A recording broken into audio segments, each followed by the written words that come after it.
Hello aspirants, my name is Drishti Jain and I welcome you to the series of घटना सूत्र। मैं सबसे पहले अपना एक्सपीरियंस शेयर करती हूँ। मैं और मेरी यूपीएससी की दोस्ती काफ़ी पुरानी है। मैंने 3 सीएसई के मेंस और 2 फॉरेस्ट के मेंस और 2 इंटरव्यू दिए हुए हैं यूपीएससी में।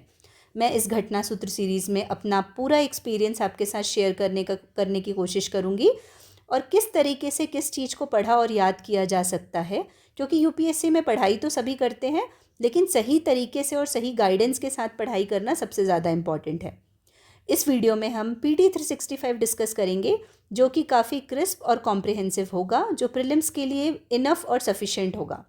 मेरी कोशिश रहेगी कि बहुत ही कम समय में आपका ज़्यादा से ज़्यादा करंट अफेयर्स बहुत अच्छी तरीके से रिवाइज हो जाए। एंड सबसे इम्पॉर्टेंट चीज़ हम साथ ही ट्राई करेंगे कि उसका स्टैटिक से लिंकेज और लास्ट 10 ईयर्स के प्रीवियस ईयर क्वेश्चन डिस्कस करेंगे। आप बस इस वीडियो को 3 से 4 बार अच्छे से देख लीजिए एंड आई एम श्योर कि आपका पूरा current affairs PT point of view से अच्छे से हो जाएगा। तो बिना देरी किए चलो let's start PT 365। Let's start the next video जहाँ पे हमने अपना लास्ट वीडियो एंड किया था। The topic is WTO agreement on fisheries subsidy, that is Geneva pact. WTO's ministerial conference ended with no decision on finding a permanent solution to curbing fishery subsidy. तो fisheries subsidy के ऊपर कोई permanent solution नहीं निकला है। WTO agreement on fisheries subsidy Geneva package was adopted during the 12th ministerial conference of WTO in 2022 held in Geneva, Switzerland.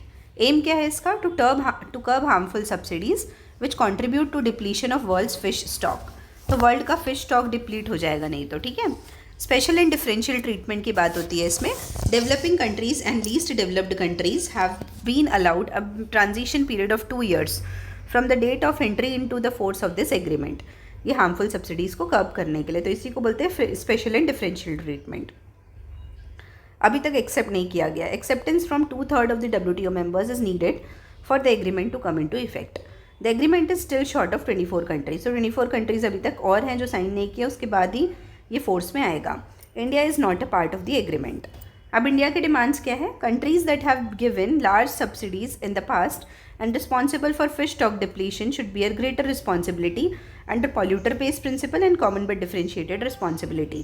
तो India बोल रही है कि पास्ट में जो कंट्रीज़ ने बहुत ज़्यादा फिश एक्सप्लॉयटेशन किया है, जिनके कारण फिशरीज़ का स्टॉक कम हुआ है, उनको पॉल्यूटर बेस्ड प्रिंसिपल और कॉमन बट डिफरेंशिएटेड रिस्पॉन्सिबिलिटी के हिसाब से ज़्यादा कॉस्ट बियर करना चाहिए, ज़्यादा रिस्पॉन्सिबिलिटी बियर करना चाहिए। फिर moratorium on distant water fishing Nations for fishing or related activities beyond their EEZ for a period of at least 25 years. तो 25 years का मोरेटोरियम मिलना चाहिए। Exception for developing countries and small economies. Small economies और developing countries के लिए exception होना चाहिए to provide subsidies for fisheries sector. ठीक है, तो आई होप ये क्लियर होगा। Next is TRIPS agreement WTO का। अभी ट्रिप्स के ऊपर एक क्वेश्चन आया था जो हमने देखा था WTO से रिलेटेड। ठीक है, तो the next topic is trips में recently WTO commemorated 30th anniversary of the agreement on trade related aspect of intellectual property right. तो WTO ने अभी क्या देखा है? 30th एनिवर्सरी देखी है। इसमें क्या पढ़ना है ट्रिप्स एग्रीमेंट ने? TRIPS agreement was evolve as a part of Uruguay round. कौन से राउंड का? Uruguay round on general agreement on trade and tariffs, predecessor to WTO। अभी हमने पढ़ लिया बेसिक WTO के बारे में। ये मराकश एग्रीमेंट से बना था and it came into force on January 1, 1995। अब हाइलाइट्स देखते हैं।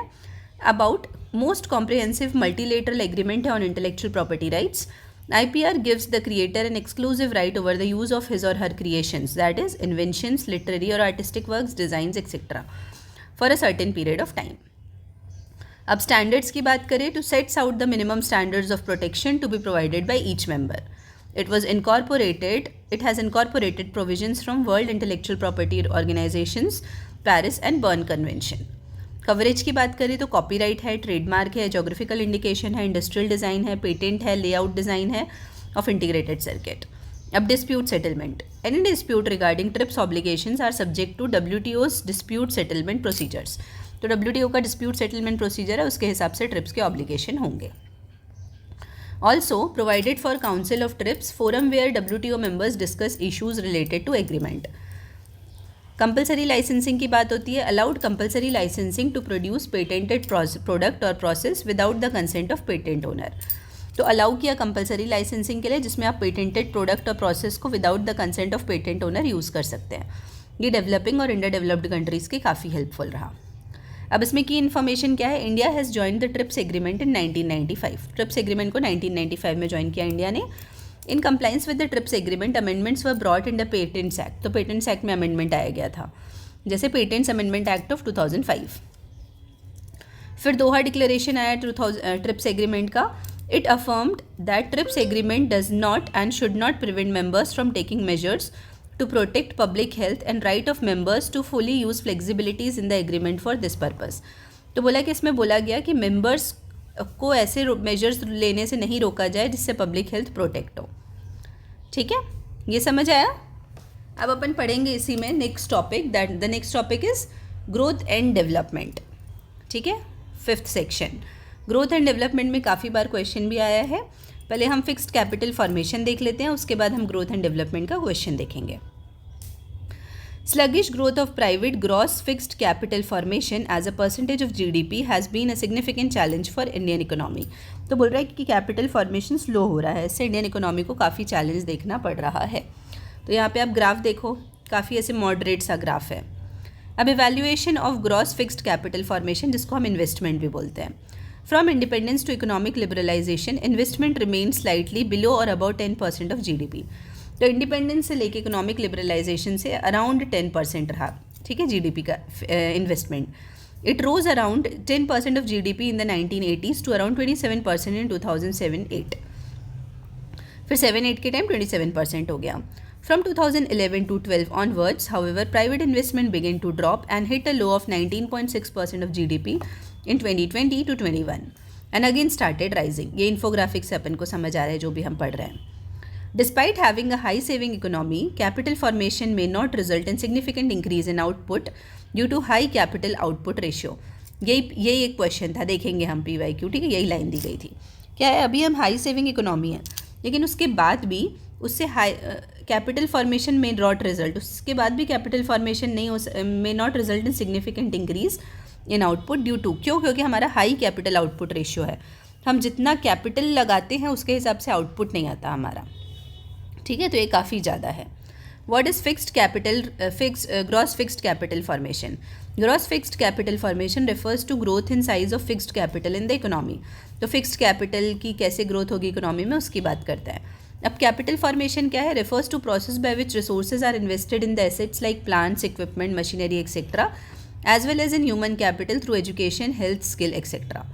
Presently, estimates of gross fixed capital formation are prepared with the base year 1999 to 2000। तो किसके हिसाब से देखा जाता है, बेस ईयर क्या है, 99-2000। अब ग्रॉस फिक्स्ड कैपिटल फॉर्मेशन में क्या क्या आता है, लैंड इंप्रूवमेंट्स आते हैं, purchase of plant machinery equipment आता है, इंफ्रास्ट्रक्चर डेवलपमेंट आता है, addition to livestock use repeatedly आता है, मेजर रिपेयर एंड मेंटेनेंस आता है, इंटेंजिबल एसेट्स आता है। ग्रॉस फिक्स्ड कैपिटल फॉर्मेशन में क्या नहीं आता है, इंटरमीडिएट कंजम्पशन नहीं आता है, मशीनरी एंड इक्विपमेंट नहीं आता है, और losses due to natural disaster ये भी नहीं आता है, ये ध्यान रखना है, नेचुरल डिजास्टर वाला लॉसेस।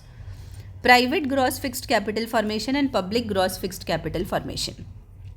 तो प्राइवेट इन्वेस्टमेंट में क्या है, gross fixed capital formation is also called investment which includes both private and public investment. GFCF by private sector is called private investment. जब कैपिटल फॉर्मेशन प्राइवेट सेक्टर करती है तो उसको प्राइवेट इन्वेस्टमेंट बोलते हैं। पब्लिक इन्वेस्टमेंट में क्या होता है, GFCF by state via central और लोकल गवर्नमेंट्स और public industries is called public investment. It includes physical investment such as infrastructure, transport, और intangible investment such as education, skill, knowledge, brand recognition और intellectual property. तो ये tangible भी हो सकता है, इंटेंजिबल भी हो सकता है। Public investment boosts growth but में क्राउड आउट प्राइवेट इन्वेस्टमेंट। तो जब एक्स्ट्रा ऑफ पब्लिक इन्वेस्टमेंट होगा तो उससे ग्रोथ तो होगा, लेकिन प्राइवेट इन्वेस्टमेंट क्राउडिंग आउट हो जाएगी। क्राउडिंग आउट का मतलब क्या होता है, refers to phenomena where increased government spending funded by higher taxes and enhanced borrowing reduces private sector income and loan demand due to rise in interest rate. ठीक है, अब ग्रॉस कैपिटल फॉर्मेशन और net capital formation क्या होता है। Gross capital formation includes GFCF and change in stock of raw materials. तो इसके बाद आता है what is gross capital formation. तो gross capital formation include GFCF and change in stock of raw material, semi finished and finished goods, इसमें stock of goods held by firms to meet temporary fluctuations in production और sales.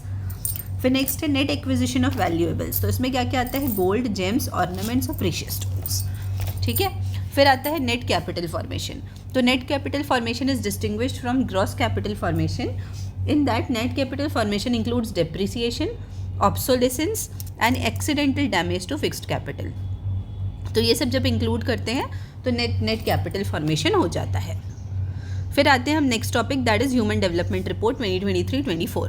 तो UNDP ने release किया human development report, उसका title है breaking the gridlock, reimagining cooperation in a polarised world, ठीक है। अब न्यूज़ देखते हैं, मतलब क्यों है ये न्यूज़ में। Report highlights the rise of democracy paradox, तो डेमोक्रेसी पैराडॉक्स के बारे में देखेंगे। ये क्या होता है, democracy paradox means where the population thinks positively about democracy but supports leaders to undermine democracy. Important point है, ठीक है, कि पॉपुलेशन को पॉजिटिव थिंकिंग है डेमोक्रेसी के लिए, लेकिन वैसे लीडर्स को सपोर्ट करते हैं जो डेमोक्रेसी को अंडरमाइन करते हैं, ठीक है। फिर की फाइंडिंग्स क्या है इंडिया के रेस्पेक्ट में, तो इंडिया की HDI इंक्रीज हुई है 0.644 से, इंक्रीज हुई है 0.644 from earlier 0.633, registering improvement in all components of HDI। HDI rank improve हुई है 134 में, ठीक है। India ranks below China that is 75, Sri Lanka that is 78, Maldives that is 87, Bhutan that is 125 and Bangladesh that is 129। Myanmar, Nepal, Pakistan और Afghanistan have been ranked lower than India. Category क्या है, medium human development category हमारी, ठीक है। अब HDR के बारे में देखते हैं, तो UNDP रिलीज करती है सिंस 1990। ऑब्जेक्टिव है examine major global challenges that affect human development and suggest recommendations. अब HDI की बात करते हैं, तो डेवलप्ड बाय पाकिस्तानी इकोनॉमिस्ट महबूब उल हक, किसने डेवलप किया, महबूब उल हक ने, सिंस 1990 पब्लिश होता है, और HDI is the core of HDR, human development report का कोर है HDI। अब HDI के बारे में देखते हैं, इंडिकेटर्स, डायमेंशंस और डायमेंशन इंडेक्स देखेंगे, ठीक है। तो डायमेंशंस में लॉन्ग एंड हेल्दी लाइफ है, नॉलेज है, डिसेंट स्टैंडर्ड ऑफ लिविंग है, मतलब हेल्थ, एजुकेशन और लिविंग स्टैंडर्ड। इंडिकेटर्स हैं हेल्थ में लाइफ एक्सपेक्टेंसी, और उसको मेजर कैसे करेंगे, लाइफ एक्सपेक्टेंसी इंडेक्स से। फिर नॉलेज में है एक्सपेक्टेड ईयर्स ऑफ स्कूलिंग और मीन ईयर्स ऑफ स्कूलिंग, उसको मेजर करेंगे एजुकेशन इंडेक्स से। फिर स्टैंडर्ड ऑफ लिविंग में है gross national income per capita and purchasing power parity capacity, उसको मेजर करेंगे GNI इंडेक्स से। तो इसमें 4 कैटेगरी होती है, low development, medium human development, high human development और वेरी हाई ह्यूमन डेवलपमेंट। तो हम मीडियम में है 0.55 से 0.699। अब other major indices of UNDP measuring human development, तो और कौन कौन से इंडेक्स होते हैं जिससे UNDP मेजर कर सकते हैं, तो जेंडर इनइक्वालिटी इंडेक्स होता है, वो 3 डायमेंशन में देखता है, रिप्रोडक्टिव हेल्थ, एम्पावरमेंट और लेबर मार्केट। तो इंडिया की rank, India has jumped 14 places to rank 108। फिर जेंडर डेवलपमेंट इंडेक्स होता है जिसमें HDI जेंडर के हिसाब से देखा जाता है, डिस्पैरिटी देखी जाती है। फिर inequality adjusted human development index होता है जिसमें inequality adjusted human development index contains 2 related measures of inequality, IHDI and the overall loss in HDI due to inequality. फिर planetary pressure adjusted human development index, तो जो हम environmental damage वगैरह करते हैं ना उसको एडजस्ट करते हैं, ठीक है। फिर नेक्स्ट टॉपिक है global multi dimensional poverty index. इसमें ना बेसिकली हम वो देखेंगे, क्या बोलते हैं, पॉवर्टी से रिलेटेड क्वेश्चन। तो सबसे पहले इंडेक्स को देख लेते हैं। Global multi dimensional poverty index report 2024 publish jointly by UNDP and Oxford poverty human development initiative. कौन कौन, UNDP and Oxford poverty human development initiative. Across 112 countries, 1.1 billion people, that is 18%, live in acute multidimensional poverty. With 234 million, India was the country with the largest number of people in extreme poverty. तो India में quantity wise बहुत ज़्यादा लोग थे। अब poly crisis क्या होता है, according to World Bank's poverty, prosperity and planet pathways out of polycrisis report, global poverty reduction and global prosperity report have stalled during past 5 years impacted by polycrisis। तो report में पॉलीक्राइसिस term use किया है। तो पॉलीक्राइसिस का मतलब क्या होता है, एक situation where multiple crisis of slow economic growth, increase fragility, climate risk and heightened uncertainty have come together at the same time. Prosperity gap is the average factor by which income needs to be multiplied to bring everyone in the world to prosperity standard of $25 per person per day। तो poly crisis समझ आया ना, बहुत सारे crisis एक साथ। अब multi dimensional poverty index के बारे में देखते हैं। It is a poverty measure that reflects multiple deprivations. क्या बताता है? Multiple deprivations that poor people face in the areas of education, health and living standards. Education, health और लिविंग स्टैंडर्ड में फेस करते हैं. If a person is deprived of 1/3 or more of the weighted indicators, they are called as MPI poor. यदि 1/3 से ज़्यादा indicators में वो डिप्रिविएशन face करते हैं तो उनको MPI पुअर बोलते हैं. Launched since 2010. MPI advances sustainable development goal 1 that is ending poverty in all forms everywhere. अब इसके 10 इंडिकेटर हैं. तो न्यूट्रिशन को 1/6 वेटेज है, चाइल्ड मोर्टेलिटी को 1/6, तो हेल्थ हो गया टोटल 1/3. फिर ईयर्स ऑफ स्कूलिंग को 1/6, स्कूल अटेंडेंस को 1/6, तो एजुकेशन हो गया 1/3. फिर लिविंग स्टैंडर्ड्स में है cooking fuel, sanitation, drinking water, electricity, housing और एसेट्स, इन सबको 1/18, तो टोटल मिला के 1/3. तो 1/3 1/3 1/3 मिला के टोटल ओवरऑल आ गया 1. तो ये 3 डायमेंशंस हो गए पॉवर्टी के. अब इंडिया का नेशनल MPI के बारे में देखेंगे. It was introduced in 2021 by NITI Aayog. It uses national family health survey to measure the national multi dimensional poverty index. Indicators have retained the 10 original indicators of global MPI model and added 2 more indicators, maternal health और bank account. ये 2 भी हमने add किया, ये important है. क्या क्या? maternal health और बैंक अकाउंट. अब this value is calculated by multiplying the head count ratio and the intensity of poverty. Head count ratio कैसे पता चलता है? इंडिकेट्स टू द शेयर और percentage of population living below poverty line. कितने लोग below poverty line के नीचे रह रहे हैं. अब इंटेंसिटी ऑफ पॉवर्टी कैसे पता चलती है? इंडिकेट्स एवरेज प्रोपोर्शन ऑफ डिप्रिविएशन, कितना डिप्रिविएशन है. नीति आयोग ने डिस्कशन पेपर रिलीज किया है multi dimensional poverty in India since 2005-6. की फाइंडिंग्स क्या है? Poverty head count ratio has decreased from 29.17% to 11.28%. Poorer states such as Uttar Pradesh, Bihar, Madhya Pradesh, Odisha etcetera record faster decline in poverty indicating reduction in disparities. फिर India is on the track to achieve SDG target 1.2 reducing multi dimensional poverty by at least half much ahead of 2030. ठीक है. फिर the next topic is middle income trap. तो इसमें हमको क्या पढ़ना है? World bank released report titled world development report 2024 the middle income, according to which various countries including India runs the risk of falling into middle income trap. तो including India ये क्या है? मिडिल इनकम ट्रैप में फंस जाते हैं.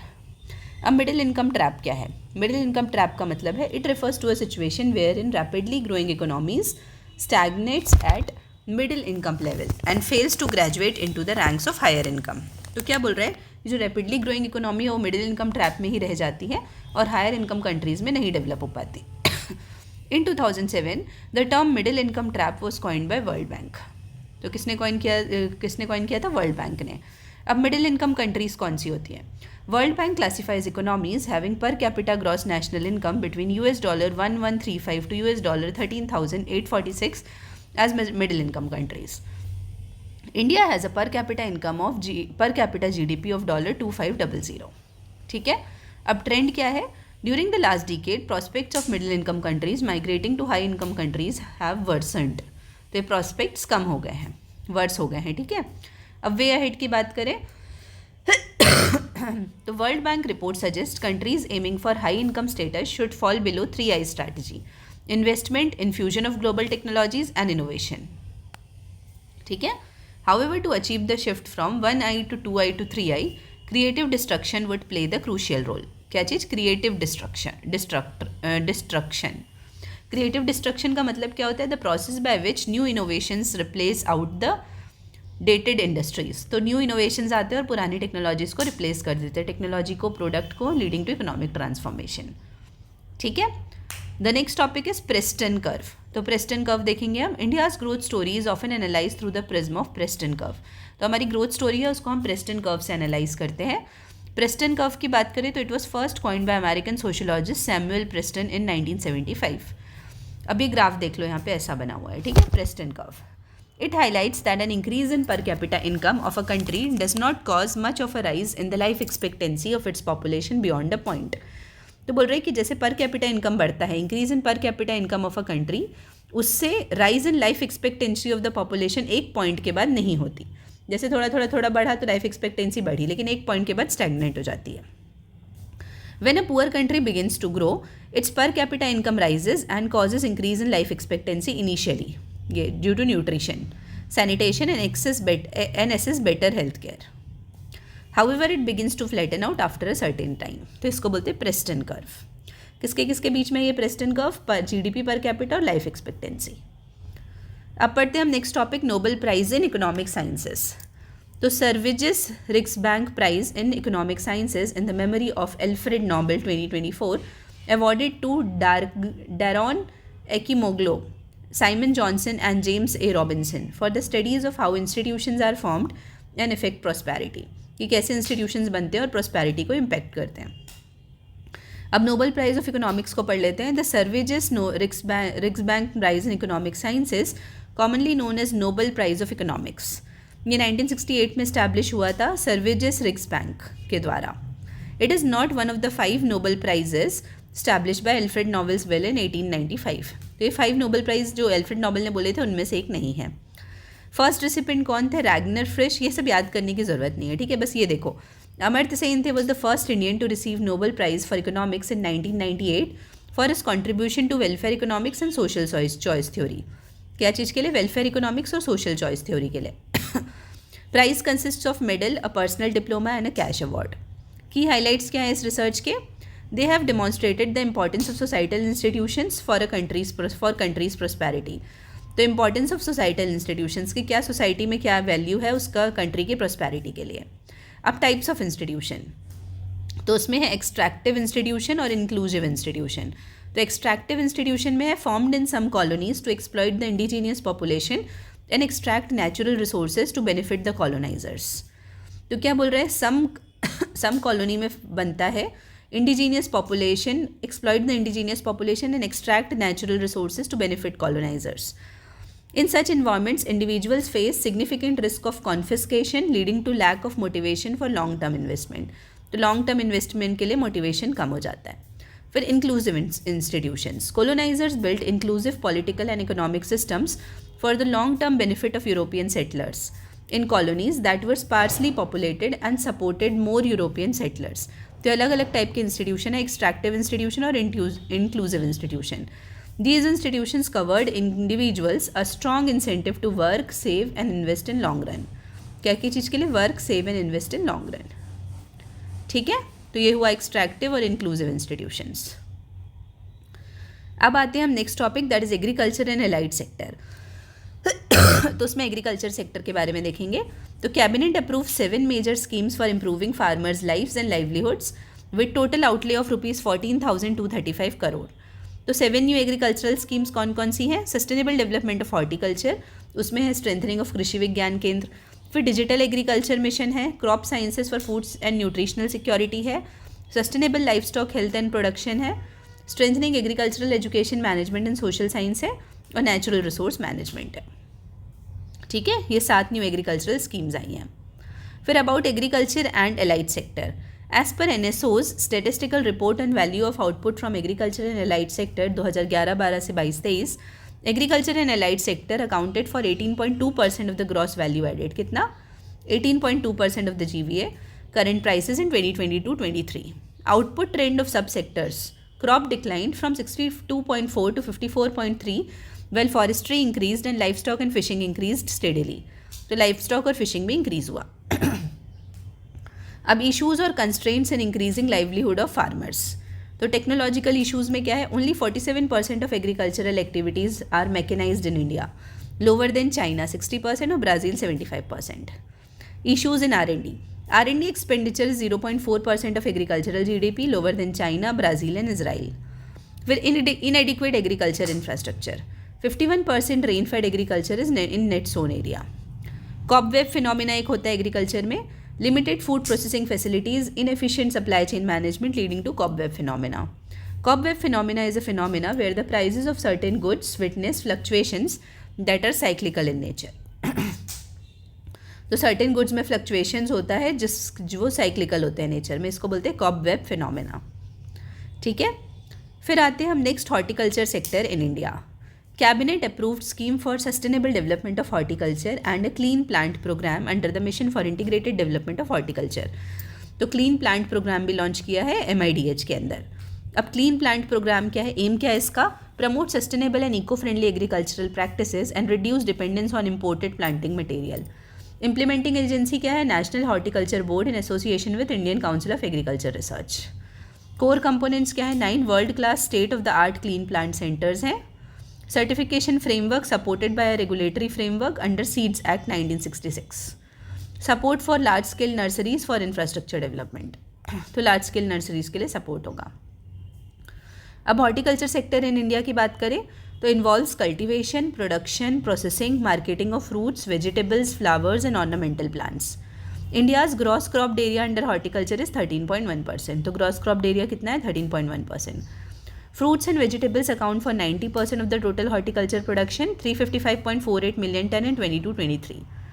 Contributed to agriculture GVA at 33%. Ranked second in fruits and vegetable production globally after China and first production of banana, mango and papaya. फिर export की बात करें तो India is ranked 14th in vegetables and 23rd in fruits.